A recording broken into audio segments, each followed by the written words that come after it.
Të nderuar shikues të Qika në ekran, mirë se po takohemi sërish. Muajin që lan pas, Kosova mbajti zgjedhje të përgjithshme, një proces që edhe këtë herë dëshmoi nën përfaqësimin e grave në lista zgjedhore, tubime e debate televizive. Sot bashkë me Luljeta Demollin, drejtore ekzekutive e Qendrës Kosovare për Studime Gjinore, dhe Rezarta Krasniqin, drejtore ekzekutive e DFORDIS, do të sjellim një analizë kritike mbi zgjedhjet e fundit nga një këndvështrim feminist, duke tentuar të zbërthejnë pyetjet se: a ishte fushata një pasqyrë e realitetit shoqëror apo dështim i partive për të ndërtuar platforma gjithëpërfshirëse? Sa është e përfaqësuar perspektiva gjinore në politikën kosovare dhe cilat janë pasojat e mungesës së grave në vendimarrje dhe angazhim politik? Rikthehemi në studio me njëherë pas lajmeve.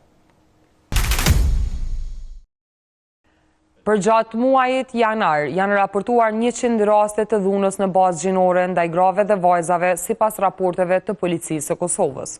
Të dhënat e analizuara nga Qika tregojnë se në 39 raste kryesi i veprës ishte partneri apo bashkëshorti, 10 ishin ish partneri apo ish bashkëshorti, 46 raste janë klasifikuar si të tjerë dhe 6 familjar. Me 14 shkurt në Gjilan u organizua një protestë në mbështetje të një gruaje me aftësi të kufizuara, e cila kishte përjetuar dhunë sistematike dhe strukturore. Rasti u bë publik në rrjetet sociale, ku shpërndan imazhe që dëshmonin shenja të dhunës fizike mbi të,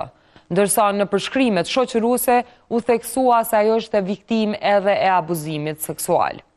Kolektivi për mendim dhe veprim feminist, Qendra për informim dhe përmirësim social dhe Përpjekja organizuan protestë para komunës së Gjilanit për të kundërshtuar dhunën sistematike që përjetojnë gratë me aftësi të kufizuara. Protestuesit kërkuan nga komuna e Gjilanit të rishikojë politikat lidhur me fshatin e lumtur, i cili është ndërtuar nga donacione të huaja, dhe ta shndrojë atë në një institucion që adreson nevojat emergjente të personave me probleme të shëndetit mendor. Qendra Kosovare për Studime Gjinore dhe Iniciativa Kosovare për Stabilitet kanë publikuar studimin bazë mbi diskriminimin gjinor në vendin e punës, i cili identifikon sfidat e vazhdueshme me të cilat përballen gratë, nga paragjykimet në punësim dhe kontratat e pabarabarta deri tek ngacmimi në vendin e punës dhe mos zbatimi i ligjit të punës. Raporti theksoi në mes të tjerash se gratë kanë më shumë gjasa të punojnë me kontrata afatshkurta ose jo formale. 1/3 e vendeve të punës nuk është inspektuar kurrë për respektimin e barazisë gjinore. Shumë gra pyeten për planet e tyre për martesë dhe familje gjatë intervistave të punës. Ngacmimi seksual në vendin e punës mbetet i nënraportuar për shkak të stigmës dhe mungesës së mekanizmave mbështetës. Sipas raportit, pavarësisht përparimeve në promovimin e barazisë gjinore, sfida të rëndësishme vazhdojnë të ekzistojnë, veçanërisht në sektorin privat. Sindikata e pavarur e sektorit privat të Kosovës me 21 shkurt ka paditur Kuvendin e Kosovës dhe kompaninë Schaffberger pranë gjykatës themelore në Prishtinë për largimin nga puna të punëtorëve teknike të Kuvendit të Kosovës, të cilat për më shumë se 3 muaj u organizuan e mbajtën grevë për të kundërshtuar shtypje në vendin e punës dhe pagat teje të ulta. Kërkesat tona kanë qenë të lehtëshme dhe legjitime. Inspektoriati i punës i ka propozuar kompanisë Schaffberger që brenda 3 ditësh t'i paguajë të gjitha obligimet që i kanë ndaj punëtorëve gjatë kohës së grevës dhe të kthehen në vendet e tyre të punës. Nuk kemi asnjë njoftim nga kompania se si do të veprojë dhe normalisht se sot dorëzuan padinë. Dhe sipas njohësve të fushës, lënda jonë do të jetë në favor tonin. U shpreh Jusuf Azemi, kryetar i sindikatës së pavarur të sektorit privat, teksa foli për dëmin që kompania u ka shkaktuar grave punëtore. Gjykata e apelit ka njoftuar se e ka vërtetuar aktgjykimin e shkallës së parë që dënoi Dardan Krivaqen me burgim të përjetshëm për vrasjen mizore të Marigona Osmanit në vitin 2021. Si dhe me 15 vjet dënim për Arber Sejdeun, i dënuar për veprën ndihmë në kryerje të vrasjes së rënd. Me 26 shtator 2024, shkalla e parë e gjyqësoris shqiptoi dënimet ndaj 2 të akuzuarve. Për këtë aktgjykim, në gjykatën e apelit kishin ndërkuar ankesa prokuroria themelore Ferizajt, përfaqësuesit të dëmtuarve dhe mbrojtësve të akuzuarve. por gjykata e apelit nuk gjeti shkelje të dispozitave të procedurës penale në mënyrë që ta anulohet e aktgjykimi. Rjeti i grave gazetare të Kosovës ka publikuar raportin Pozita dhe siguria e grave gazetare në Kosovë, i cili shqyrton pozitën dhe sigurinë e grave duke hulumtuar sfida sistematike me të cilat përballen gratë që punojnë në media. Sipas këtij raporti, ani pse 65% e gazetarëve të anëtarësuar në kuadër të Asociacionit të Gazetarëve të Kosovës janë gra, ato vazhdojnë të përballen me sfida dhe barriera të konsiderueshme gjatë punës së tyre në organizata mediale. Këto sfida përfshin paragjykimin me bazë gjinore në proceset e avancimit në karrierë, mungesën e mentorimit, marginalizimin në proceset editoriale, detyrat e ndara sipas gjinisë dhe vështirësi në balancimin e jetës profesionale dhe asaj personale. Ngacmimi në vendin e punës, në veçanti, është një nga çështjet më shqetësuese. Ngacmimet verbale dhe fizike të kryera shpesh nga kolegët apo mbikëqyrësit burra kanë bërë që shumë gra të ndihen të pasigurta, të pambështetura dhe të marginalizuara në mjedisin e tyre të punës. Miliona gra dhe vajza në botë po dëmtohen nga mbyllja e klinikave dhe ndërprerja e kujdesit shëndetësor si pasojë e ngrirjes së fondeve të USAID nga administrata e re amerikane. Organizatat ndërkombëtare shëndetësore kanë paralajmëruar se urdhri për ndalimin 90 ditor të punës do të thotë se shumë klinika në mbar botën do të mbyllen dhe kujdesi jetësor do të ndërpritet, si dhe që bashkë me urdhrin që ndalon diverzitetin, barazinë e gjithëpërfshirjen, po shkatërrohen programe që lehtësojnë jetën e miliona grave dhe vajzave në botë. Kujtojmë që ngrirja fondeve të USAID ka prekur edhe Kosovën mes vendeve të tjera të Ballkanit Perëndimor. Me që rast, organizatat e shoqërisë civile janë duke u përballur me një realitet të pasigurt të mungesës së fondeve, për të cilin po tentojnë të zgjejnë zgjidhje alternative të financimit. Rikthehemi në studion e debatit për të diskutuar për zgjedhjet e fundit parlamentare në Kosovë. Bashkë me dy bashkë aktiviste, shoqërisë civile, cilat me vitet të tona i kanë përcjell zgjedhjet, fushata zgjedhore në Kosovë, po gjithashtu do një kontribut të përditshëm për avancimin e barazisë gjinore në Kosovë. Andaj sot jam shumë e nderuar me Luljetën. Luljeta, mirë se ke ardhur. Mirë se ju që ka faleminderit për ftesën. Dhe me Rezartën. Rezarta, mirë se ke ardhur. Faleminderit Leonid. Rezarta, ju si Demokraci në Veprem prej vitit 2011 jeni të angazhuar në monitorimin edhe shikimin e përgjithsisht të fushatave zgjedhore, monitorimin e tyre, ashtu si proces, si në aspektin e procesit, në aspektin teknik se si shkojnë, po gjithashtu ajo që ka vlen për më u theksu këtu është fakti që gjithmonë keni bu analizë edhe nga këndi gjinor i fushatave dhe i procesit zgjedhor. Si i konsiderojmë përgjithësi që kanë shku këto zgjedhjet e fundit përgjithshme në Kosovë, edhe çysh ishin trendet, a ishin pozitive, shqetësuese, në përgjithësi normalisht duke i pa nga perspektiva gjinore në veçanti. Patjetër, si Demokraci për Zhvillim, si di përdiq që nga 2011 i përcjellim proceset zgjedhore, shtuar kësaj edhe pjesën e reformës zgjedhore, e cila ka pasur disa tentim nga viti 2011 dhe të fundit e kemi pasur pas viti 2022 reformën e fundit zgjedhore, ku kemi insistuar me i bërë disa ndryshime pozitive në aspektin e procesit zgjedhor, po që nuk janë marrë parasysh nga subjektet politike, andaj e shohim pak si të mangët dhe në disa procese nuk besoj që kemi shkuar përpara me këtë reformë zgjedhore, por kemi shkuar pak mbrapa, sa i përket edhe aspektit të numërimit, që po e shohim të luajtë e fundit që po paraqiten nga ana e KQZ-s. Mirë po, si fushat zgjedhore, pothuajse 30 ditëshe, Kosova nuk ka pasur fushat zgjedhore të 30 ditëshe, pasi që nuk kemi pasur zgjedhje të rregullta parlamentare, gjithmonë kemi pasur zgjedhura. A ishte këni fata, po jo? Për shkak të fushatës që ishte shumë e gjatë, besoj se edhe vetë kandidatët janë ndodhur gjatë kësaj fushate për të mbritur në secilën pjesë të Kosovës dhe për të takuar me të gjithë qytetarët. Besoj që ka qenë një kohë mjaft e gjatë, mirë po fushata ka filluar edhe më herët, nuk është pritur dita e parë e fillimit të fushatës siç ka qenë 11 janari, po ka filluar prej muajit dhjetor, ku ne kemi bërë edhe monitorimin asaj pjese të fushatës zgjedhore, ku ka pasur kryesisht vizita jashtë vendit, kryesisht me qytetarët në diasporë, për të mbledhur sa më shumë vota dhe gjithashtu ka pasur edhe prerje shumë të shiritave gjatë kësaj kohe të parafushatës zgjedhore për shkak që mos të hinë në pjesë e fushatës. Në përgjithësi ka qenë qetë, nuk kemi pasur të lashe, siç ka pasur raste në të kaluarën.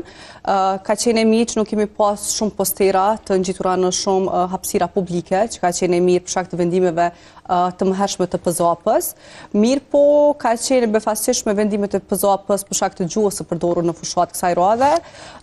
Kanë qenë aktivitete kryesisht organizuara në tubime të mëdha, do thotë ka pasur një lloj gare me subjekteve politike se kush po mbledh më shumë njerëz për të qenë sa më e dukshme në pamjet tona televizive apo në për fotografit në rrjetet sociale që ka shumë njerëz që po marrin pjesë në fushat. Mirë po nëse shohim nga aspekti gjinor, këtë pjesë të tubimeve, shohim që ka pasur kryesisht burra, kryesisht djem që kanë marrë pjesë në këto takime dhe mbetet e zbet pjesëmarrja e grave qoftë në aspektin e që kanë qenë si folëse kryesore në këto tubime, kandidatët për deputete, mirë po është dhe nga ana tjetër edhe pjesëmarrja e qytetarëve në këto tubime të gjitha subjekteve, nuk po e them në ndonjë subjekt në veçantime që ka qenë natyrës së gjithë subjekteve këto tubime.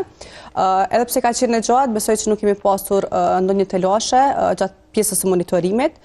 nuk kemi pasur ndalesa nga subjektet të ndryshme politike, vetëm se subjektet edhe kësaj radhe nuk kanë lajmëruar me kohë institucionet relevante se ku po i mbajnë tubimet, siç parashihet me ligjin për zgjedhje, por jemi dashur të përcjellim nëpërmes rrjeteve sociale se ku po i mbajnë këto tubime. Paralel kësaj, për të mos ndërhyrë në temën tjetër, mirë po kemi monitoruar edhe mediat online, por gjithashtu edhe llogarit në rrjetet sociale të gjithë kandidatëve. Do të dalim për pak të rezarta tek pjesa e shifrave dhe raporteve që ka ofruar Demokracia në veprim gjatë monitorimit, po më duket që kanë qenë raporte të përjavshme. Apo çdo 2 javë? Po çdo javë kemi mbajtur ka një konferencë ku kemi njoftuar publikun edhe mediat se çfarë po ndodh gjatë fushatës. Shumë mirë, për pak do të kthehemi te shifrat, do të kaloja te Lulja, si një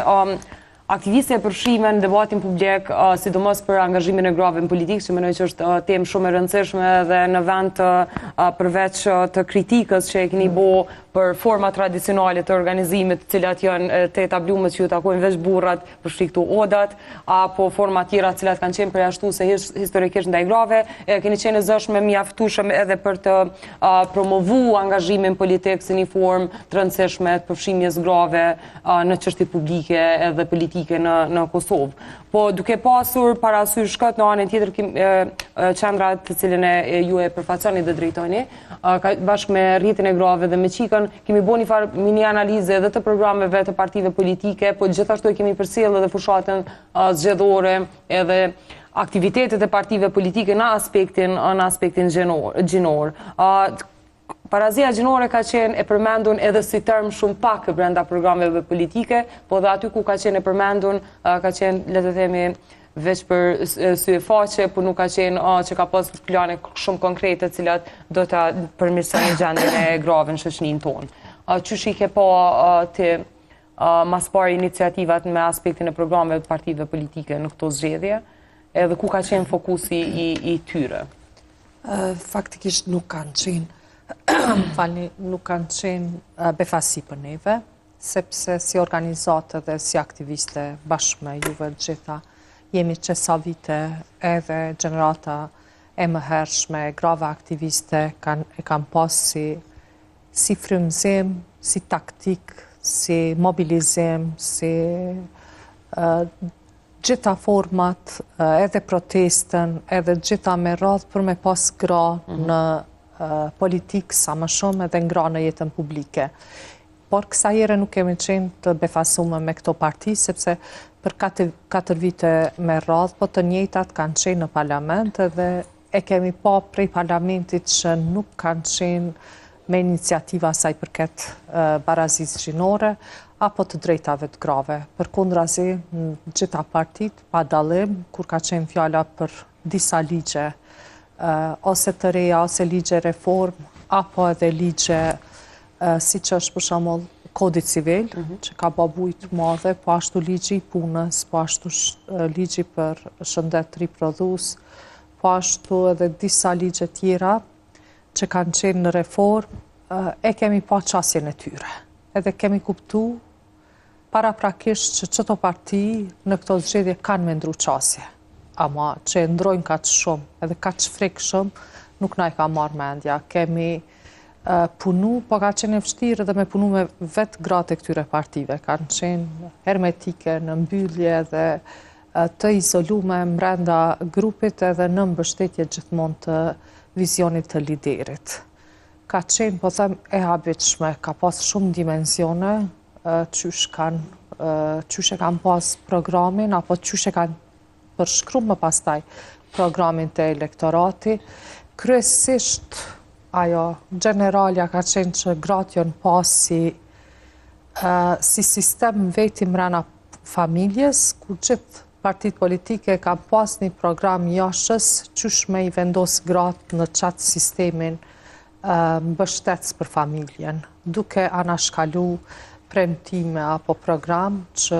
tregon që ka me qenë ishdasht me qenë një program i veçantë, një premtimi i veçantë, se si ka me qenë një sistem më mbështets për familjet sociale, për fëmijët, kopshte, apo edhe çështje tjera që familjen, që gruan e mban në familje për shkak të kujdesit. Ne kemi pas një përmbysje të atyre që ne i kemi kërku, vazhdimisht që kemi avoku, e kemi pa kësaj here diçka që do të shënoja për gjithë, ka qenë që kemi pa gruan kështu në rol shtëpjak, gruan si shtyll e shtëpis, po si me thanë, krejt në atë punën e papagume që e kemi kritiku vazhdimisht. Qka na ka befasu, për shembull rrugës fushatës, ka qenë kryesisht nga partia që konsiderohet e majtë, për shembull lëvizja vetëvendosje na ka befasu edhe me atë premtimi që do t'i paguajnë gjyshet, vjerrat, që s'është as kategori kushtetuese, vjerë veç njëherë në jetë bashkë, në ditën e kurorëzimit, edhe ajo kategori kushtetuese më nuk ekziston si raport, si marrëdhënie familjare, veç në ditën e krushtësisë. E me bë program në diçka që s'është e mbështetun, ose s'promovon vlerat kushtetuese, ka qenë e befasueshme, apo për shembull komenti i Lumirit në fillim në atë fushatën që kush po i shtin durt në familje, që ka qenë fjala për doracak, për një doracak që ka pas 2-3 gabime, edhe që ka qenë alternativ, ka qenë për mu shokuse. Edhe jemi ndalë në ato momente, po ashtu edhe parti tjera, mos të flasë për, edhe PDK-ja ka pas të orientume, edhe krejta e fryma, ka qenë na drejtim si simbolik, ka qenë një fushat që e sheh familjen konservatore, familjen tradicionale, edhe i merr vlerat e te i kalume. Na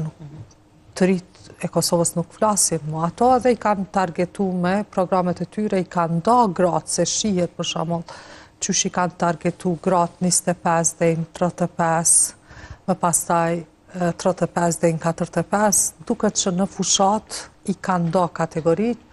edhe mediat kanë lujt një rol mbështets të këtyre fushatave. I raport që s'kemi pas hapësinat veçanta, që i adresojnë halët e grave, sepse ne nevojat edhe mbas të lumtimeve i shohim edhe na u ka dhënë hapësin pak më e madhe përpara, edhe kemi qenë më afër mediave. Kësaj here as në ditën e zgjedhjeve, për shembull për me mobilizu të ri, gratë të reja, për me informu ç'është mu votu, apo edhe për me tregu çfarë një farë mënyre, çka e nevojat e grave nuk i kemi pas mediat, po du të them, kryesisht ka qenë programet siguri edhe ekonomi, po në të dy rastet, për shembull nëse u fol për siguri, u fol jo për dhunën familje, që do të ishte, sepse është alarmante, që do duhej të ishte më e madhe, sidomos për grave në politik do duhej të ishte më adresume. Më pastaj siguri do duhet të ishte edhe çështja e ngacmimit seksual, e ngacmimit në për shkolla, apo e siguria për me pas një ujtë pishëm, apo edhe siguria për nanat në format ndryshme. Siguria është folë në nivele NATO, ndërtimi fabrikave të municionit, apo edhe një mbrojtjet kufive, apo siguria vetëm çka vjen nga kufit. Nëse flasim për çështje ekonomike, po them e gjitha ka qenë gratjen po vetëm si pjesë të familjes tradicionale edhe konservatore, pa dallim. Nuk kemi pa gjatë që tregon nevojën për një parti të re edhe për një parti e cila ju drejtohet rive dhe grave në një format tjetër. Pra faktikisht programet e partive politike e kanë pa grumë përgjithsisht brenda rolit riprodhues, edhe andaj ka qenë edhe aksioni feminist i bëm para kuvendit Kosovës si vendi ku faktikisht është trejet e gjitha partive politike, pikërisht për me kërku politika për barazie, jo paga për riprodhim. Rezartë sa jemi të folë edhe luja e përmendje dhe çështjen e medjave, roli i medjave gjatë fushatës, dhanat e raporteve që monitorimit që i ka publiku Demokracia në Veprim, çka thonë për disbalancin mes pjesëmarrjes së grave burrave në hapësira të debateve, qoftë ato në hapësira fizike, pra në tubime, qoftë ato në media. Çka është tungesë që hala kemi kaq pak hapësirë për gra, se me thonë kaq pak gra përfshime në debatet publike? Në fakt, nëse i referohemi tubimeve, është vetë faji subjekteve politike, me që aty një u takojnë që të kene dhe kandidatët gra me veti në këto tubime, ku i kemi parafashë vetëm 24 gra që kanë qenë pjesë e këtyre tubimeve, dërsa sa i përket debateve televizive, të cilat janë monitoru nga anëtarët të Demokracisë në Veprim, dhe se vetëm 22% të tyre kanë qenë gra. Dhe thotë në debatet televizive, i dim se mediat ftojnë subjektin politik për të dërguar personat për temë të caktuar, dhe prap është faji tek subjektet politike se kënd po e dërgojnë ata. Do të është në vullnetin e tyre partijak, kënd po e emërojnë ose kënd po e dërgojnë në këto debate publike që del se prap e shojnë më të rrugës për me dërgu një burr, për me formi që temat kanë qenë siguria, ekonomia, kryesisht tema veriu i Kosovës, që kanë qenë tema më nacionale, andaj kanë pas arsyeshëm si çdo herë me i dërgu burrat dhe jo gratë, të cilat gjithashtu mbulojnë fushën e njëjtë brenda subjekteve politike dhe kanë mjaftueshëm njohuri për të trajtuar çështjet e njëjta, mirë po nuk i kanë parë arsyeshme të i dërgojnë. Ndërsa në kronika zgjedhore kemi pasur se vetëm 14% ka pasur gra në këto kronika në këto zgjedhje. Sa i përket monitorimit do të televizioneve dhe debateve në këtë drejtim, mirë po si difurdi kemi bërë dhe monitorimin e viteve të kaluara, sa i përket gjithashtu dhe dezinformimit gjinor, që është kogja sfide madhe dhe që e shohim se nuk është diçka që është duke adresuar nga vetë subjektet politike, me që të ne gjua denigruse dhe gjua jo e përshtatshme fillon të përdoret edhe nga vetë anëtarët e kuvendit, pra vetë nga deputetët e kuvendit të Kosovës, të cilët pastaj japin edhe shumë hapësirë qytetarëve për me komentu mbi atë çfarë ka ndodhur në kuvend,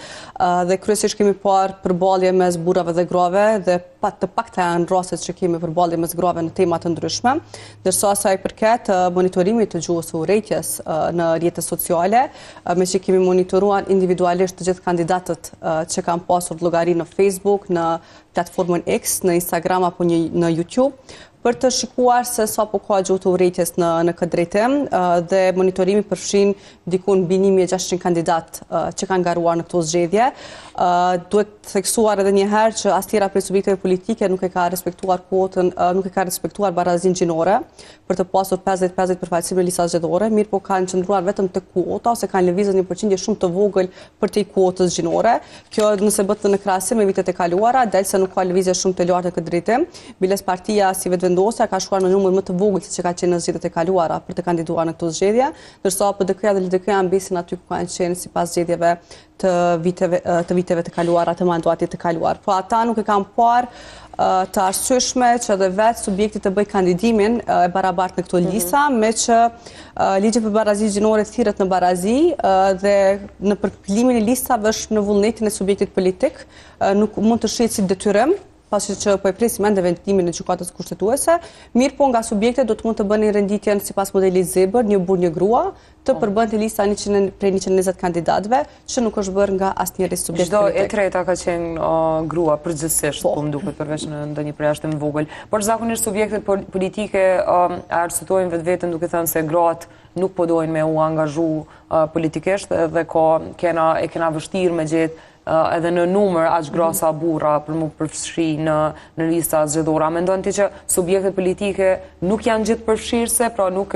punojnë në këtë drejtim? Ajo çka shihet është që përgjithsisht para fushatave zgjedhore, para se të dorëzohen listat në KCZ, ndodhet një farë fushate ku njerëzit takojnë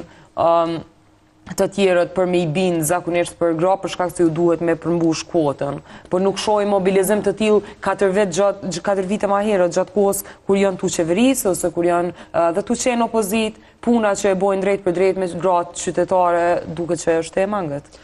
Puna e antarëve dhe forumeve brenda subjekteve politike nuk duhet aktivizuar vetëm një muaj para ditës së zgjedhjeve, koha kur ti kemi i gjetë emrat që kemi i fut në listën zgjedhore, mirë po është një punë që duhet punuar vazhdimisht, me që dhe antarët që do të jenë kandidat në këto lista të deputetëve, duhet të konsultohen gjithashtu edhe me grupet rinore, të cilat i kanë brenda subjekteve, forumet të rinjve, të cilët janë shumë aktiv, dhe gjithashtu kemi edhe subjektet që i kanë edhe forumet e grave, nga i cilat do t'i marrin pastaj emrat për t'i shtuar në listë. Mirë po, kjo duhet të jetë një hapësirë mjaft komode barabartë për burra dhe për brenda subjekteve, cila nuk ekziston deri më tani. Gjatë hulumtimit tonë që kemi bërë gjatë vitit 2020, kemi pyetur gratë subjekteve politike se a kanë të paktën të ndohet pjesë të buxhetit nga subjekti politik për fushatën të cilat merren. Dhe në pjesën më të madhe të informatave që kemi arrit me i mbledh, janë informata që nuk i kemi marrë në mënyrë zyrtare, po zakonisht janë përgjigje që kemi marrë në mënyrë jo zyrtare, se nuk ekziston një linje veçantë brenda subjektive politike që ndon buxhetin për gratë për të bërë fushatën këtë drejtim. Dim se burrat e kanë më të gjerë rrjetin e kontakteve përfshirë dhe me bizneset të ndryshme për të pasur qasja akses në mjete për fushatën, që të gratë është shumë e mangët. Koha të cilën e kanë burrat për me bë fushatën është shumë e madhe se gratë. E përmendja dhe Lulja Maira që pjesa e kujdesit të familjes, pjesa e edukimit, pjesa e shëndetësisë është kryesisht i prek gratë dhe i mban pastaj pak me qasje më të vogël se burrat për të pasur kohë më të lirë për me u marrë me aktivitetin politik. Dihet se tubimet janë bajt kryesisht pas orës 5 ose pas orës 6, është kryesisht ku nana shkojnë në shtëpi dhe i marrin fëmijët nga shkolla dhe është koha e ushqimit që ka pamundsuar ndoshta të gjitha gratë për të marrë pjesë në fushatë. Do thotë kanë pas disa faktorë që ndikojnë që gratë me mbet jashtë, siç mbesin jashtë aktivitetit ekonomik, për shkak të jo aktivitetit, njëjtë mbeten edhe nga subjektet politike, të cilët do të ishin motor për të aktivizuar këto gra për të qenë aktive edhe brenda subjektit të tyre politik. Dhe është e rëndësishme që mos të shihen vetëm si numra, sepse në fushat, ndoshta kanë përmend raste të ndryshme se do të mund t'i angazhonin gratë në sfera të ndryshme, mirë po nëse e shohim listën zgjedhore, nëse e shohim fjalorin e përdorur nga kandidatët për kryeministër, e shohim që gruan po e shohin vetëm si kod dhe vetëm si një numër që duhet të angazhohen në situata të caktuara dhe jo si pjesë e qytetarisë së barabartë. Mbile dhe këto kohëve të fundit i kemi parë edhe agjencioni statistikor me censusin e fundit, e shohim që jemi numëri barabartë pothuajse i përfaqësimit të burrave dhe grave në vend, andaj nuk ka arsye pse të jemi ne 30% dhe ata të jenë 50% në secilin përfaqësim. Po atë Lule, ajo që po e diskutojmë deri më tani tregon për një farë pabarazie tepër të madhe që është në start të garës për të bërë deputet në këtë rast, po edhe për kandidatët për nivel të asamblezëve apo kryetarëve të komunave. Në aspektin ekonomik, tashmë e përmendi Rezarta, ku burrat edhe gratë dihet që kanë prej fillimit një gjendje të pa barabartë, prej cilës fillojnë garën, e na e kena pa që jo vetëm në Kosovë, po edhe në nivel global, mbështetja financare është një prej pikave kyçe për me bëni fushatë suksesshme në politikë.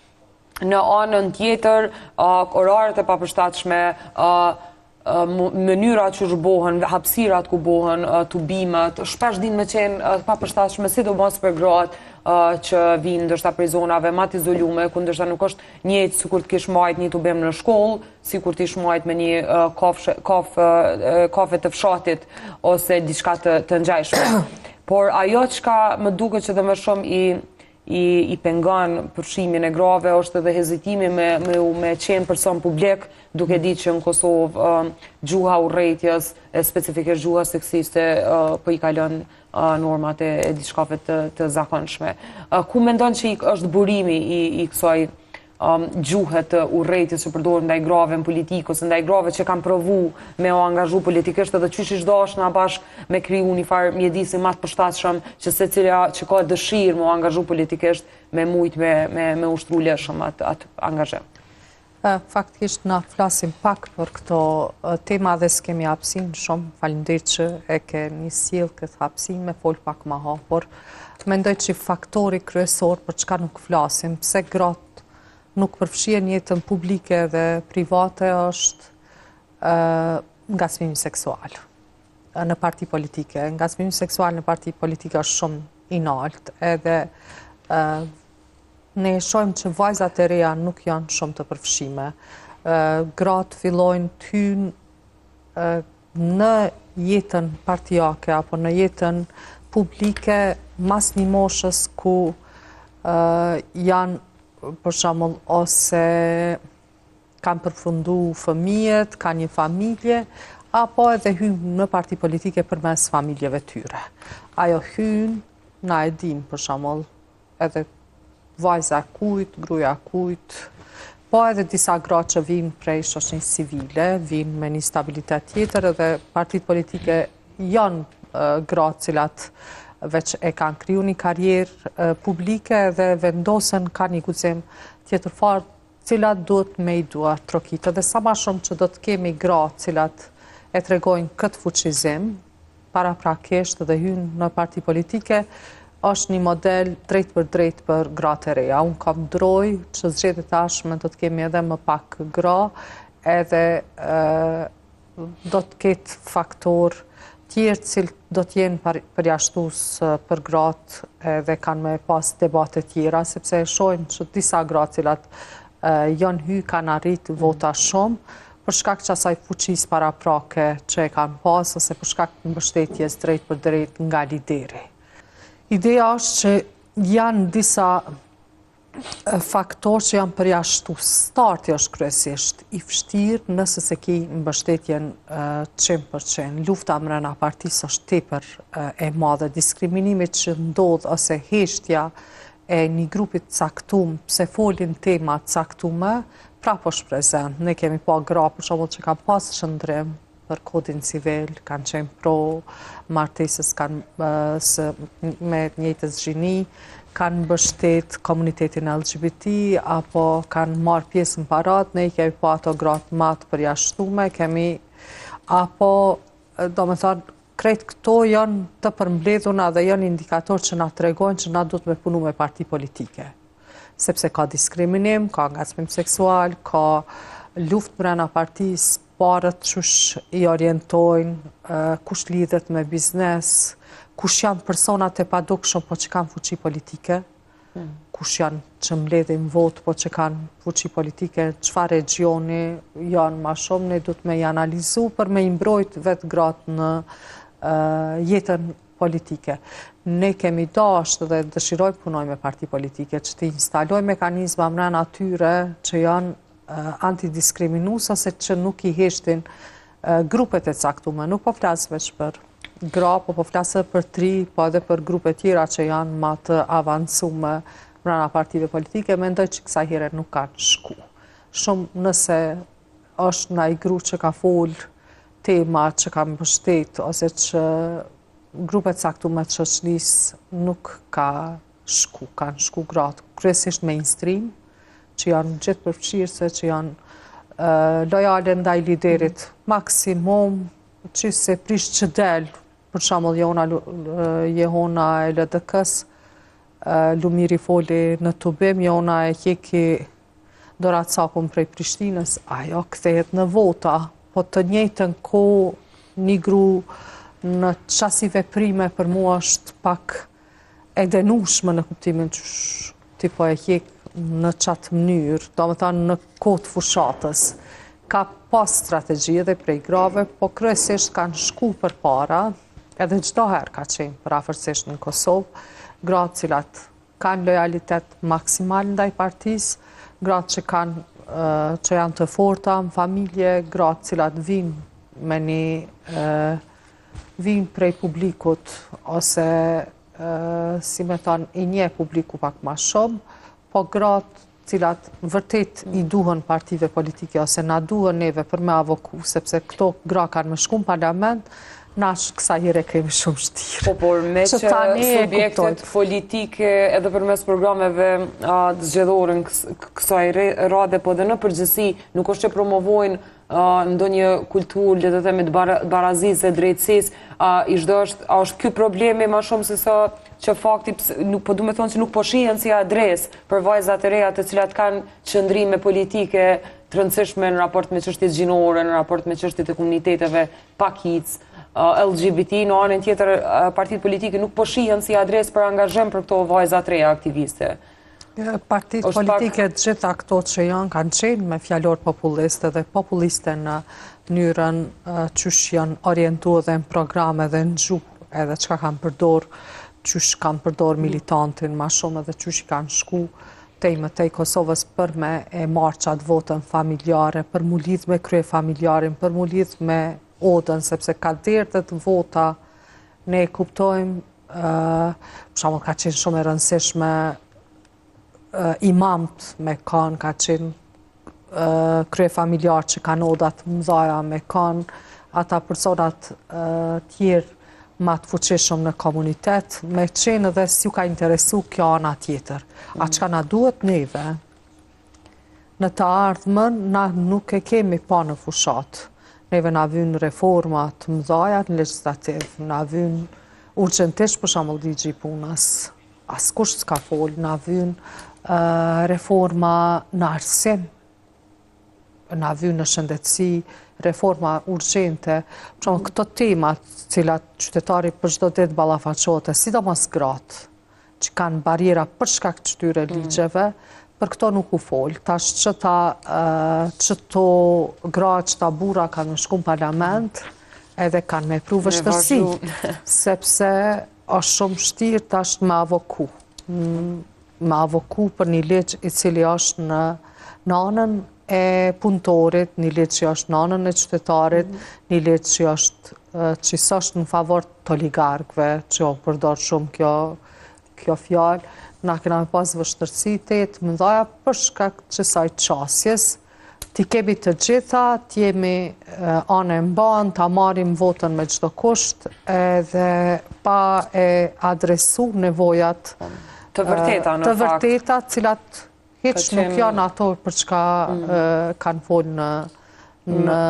para fushatës. Profesor, në fakt është e frikshme fakti që ligji i punës nuk ka qenë fare i përfshim si diskutim po më gjatë fushatës, ndërkohë që aktivizmi i plot organizatave shoqërisë civile ka qenë në vazhdimsi edhe tu qenë tepër konkrete se çka nuk kupton kjo për gratë e angazhuar në tregun e punës, si po i përjashton ato, edhe tu ka duk interesante si që në vend që të flasim të azëm për pushim prindror, në gjatë fushatës kena folë për shifra 500.000, cila do tjetë shifra radhës e një partije politike që ka me sponsorizu, le ta them, lindshmërinë dhe rritjen e natalitetit e para, dhe dyta, kisha dëshirë me undajt vetëm edhe pak të këdhuna online, lulja e përmendi ngacmimet seksuale brenda subjekteve politike se një form e dhunës në bazë gjinore që i pengon gratë aktiviste mu përshim parti ose i pengon për ma avancu matutje në angazhimin e tyne, po ekziston edhe dhuna online që bohet jashtë partive politike që vjen ndonjëherë edhe prej vetë antarëve të partisë, po edhe tjera, jo pa tjetër që bohet përmes kovmenteve, po na njohim plot gra politikane që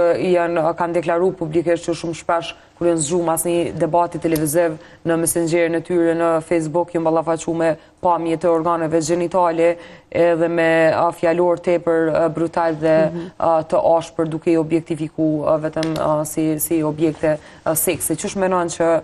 mundemi me adresu edhe po mendoj sa mendon që është kjo problematike për me ul interesimin e grave më angazhu në jetën publike? Po filloj për lejes prindërore, lejes për bashkët prindërore, ku nuk e kemi dëgju shumë nga politikanët në këtë fushat zgjedhore për lejen e përbashkët prindërore, gjë që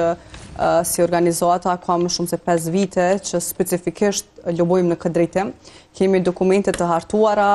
strategji se çfarë mund të bëjë qeveria në këtë drejtim. Kemi protestë që kemi pasur para qeverisë, kemi takime të ndryshme me kryeministrin, me presidentën, specifikisht me ministrin e financave, cilës pjesë, cilë dikasteri përket gjithashtu ky ligj. Mirë po, asnjëri nga subjektet politike nuk ka kërkuar takim me Forumin Ekonomik të Grave, si grupacion që kemi dërguar specifikisht asaj kushton edhe buxhetit nëse bëhet ndryshimi i lejes prindërore, ndërsa kemi pasur vetëm kërkesa nga këto subjekte pasi që kanë filluar fushatën për të na treguar se çfarë po përfshin në programin e tyre dhe ne rrjedhimisht nuk kemi planuar të takohemi, me që besojmë se do të ishte mirë të na ftonin para se të hartonin programin e tyre, të na dëgjonin se çfarë kemi për të rekomanduar, në mënyrë që mos të kemi disa herë ndryshime ligjore për të jetë një ligj mirëfill dhe i barabartë për të gjithë ata që dëshirojnë të bëhen prindër dhe të jetë e respektueshme leja prindërore në bazë të mekanizmave evropian siç janë edhe ligje tjera. Ndërsa asaj përket pjesës gjuhës papërshtatshme në rrjetet sociale ose të themi shkurtimisht gjuhës urrëties në rrjetet sociale, e kemi bërë në dy paralele. Njëra është kemi monitoruar 152 portale, të cilat operojnë vetëm në formatin online dhe përdorin rrjetet sociale për të shpërndarë këto lajme. Dhe gjithashtu kemi bërë dhe monitorimin një nga një të këtyre rrjeteve sociale. Nga monitorimi individual i këtyre rrjeteve kemi identifikuar rreth 878 raste të përdorimit të gjuhës së urrëties apo gjuhës denigruese dhe përçmuese për kandidatët për deputet apo dhe palëve të treta, siç janë simpatizantët e ndryshëm të cilët komentojnë në këto portale,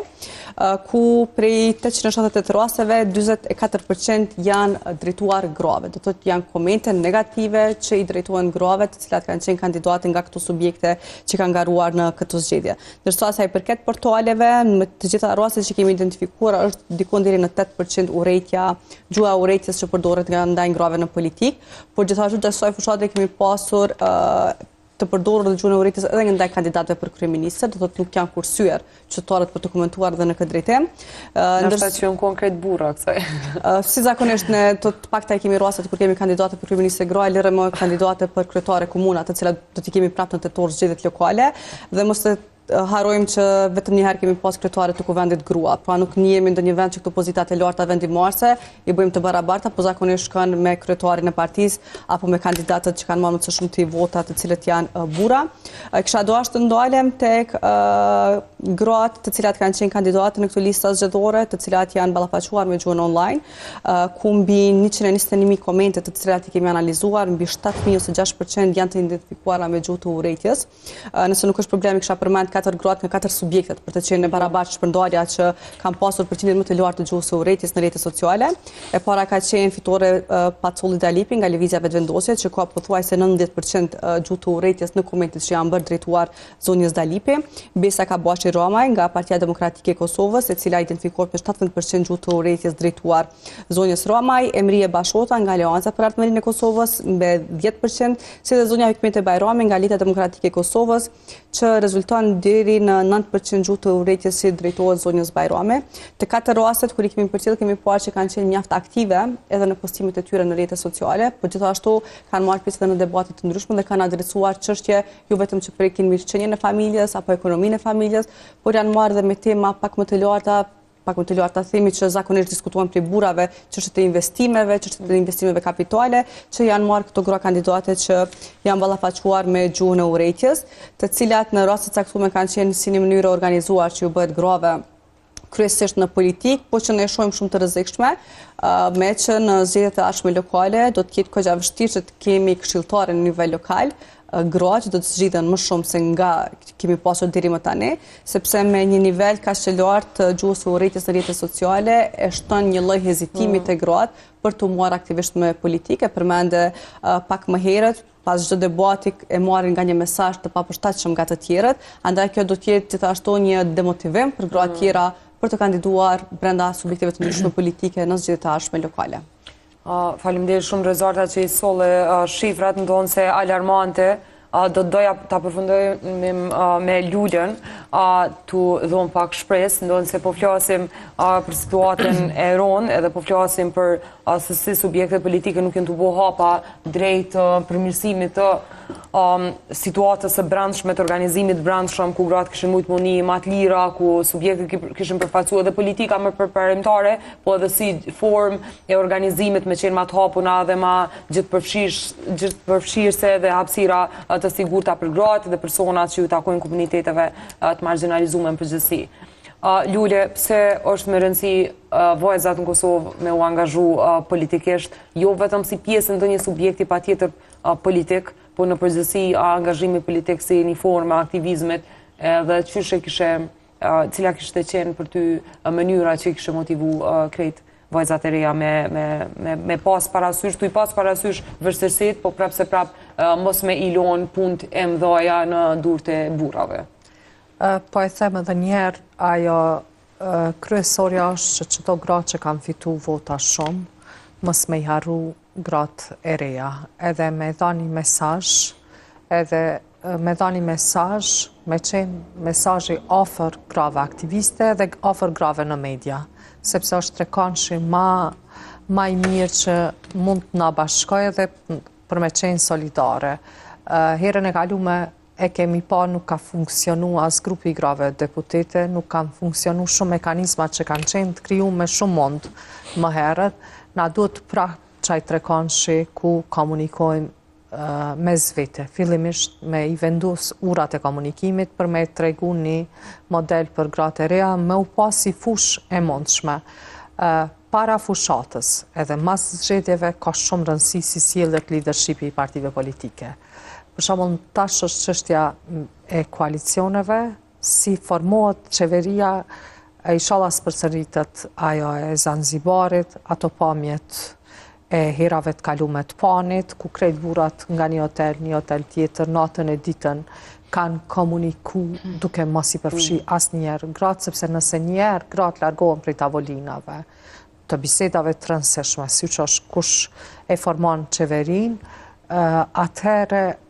ajo është pamje që shihet, është simbolik e mjaftueshme për trit, sepse kur e sheti një tavolin që janë ullë krejt burrat edhe po koketojnë kush çka merr, një vajzë e re atje e mbyll atë derë për vete, edhe do të thoya liderët duhet të jenë ma pro barazis, ma pro drejtave të grave dhe me u dhani mesazh qysh e dha Gjermania, me njerë u afrun gjithë liderët, edhe mrena natës janë transparent me publikun. Transparenca i afron trit edhe gratë. I afron llogaridhënia, i afron sepse e shohin si diçka të mundshme, njeri mundet edhe me gabu, po që ka një mënyrë ku t'i jep llogari edhe kryet. Po e them edhe njëre, gratë është në dorën e grave politikane kësaj here, sepse kanë vota shumë, edhe janë lartë në lista, që t'jenë ato urat lidhse dhe të hapin dyrë për çështjet e caktume. Na presin e ne nuk jemi lodhë. E them me plot, veç jemi inspiru ma shumë. I kemi përcjell, kemi pa gjanat që s'na kanë pëlqy, po nuk na kanë lodhë. Ne do të motivohemi, aty i kemi gjitha analizat, aty i kemi faktet, edhe as nuk na interesojnë rrethanat botërore, as gjua që vjen prej leadershipit botëror kundër grave. Neve na intereson leadershipi jon, na intereson demokracia jon, na intereson kushtetuta jon e re, dhe në këtë vit do të jemi të palodhuna për diçka që gjerata e re, vajzat e reja me pa si fush të vetën edhe politikën, edhe jetën publike. Sepse edhe jeta publike ka shumë rëndësi, krahas jetës politike, dhe kjo është mesazhi jonë. Ne nuk jemi lodh as pak, jemi në motivin më të mirë për me dhani mesazh që vajzat e reja t'jenë targeti jonë i arshëm për me arë në jetën politike. Faleminderit shumë Lule. Temë shumë e gjonë për me përmbyll me kaq minuta, po ke shumë kënaqësi për mu me bo një bashkë bisedim anipse të shkurt, për me reflektu në përgjithësi mbi zgjedhjet prej një këndi feminist dhe për drejtave të njerëzit. Rezarta, faleminderit shumë për kohën që ke gjetë. Lule, faleminderit edhe një herë. Shikues të nderuar, faleminderit që na ndoqët, shihemi në episodin e radhës.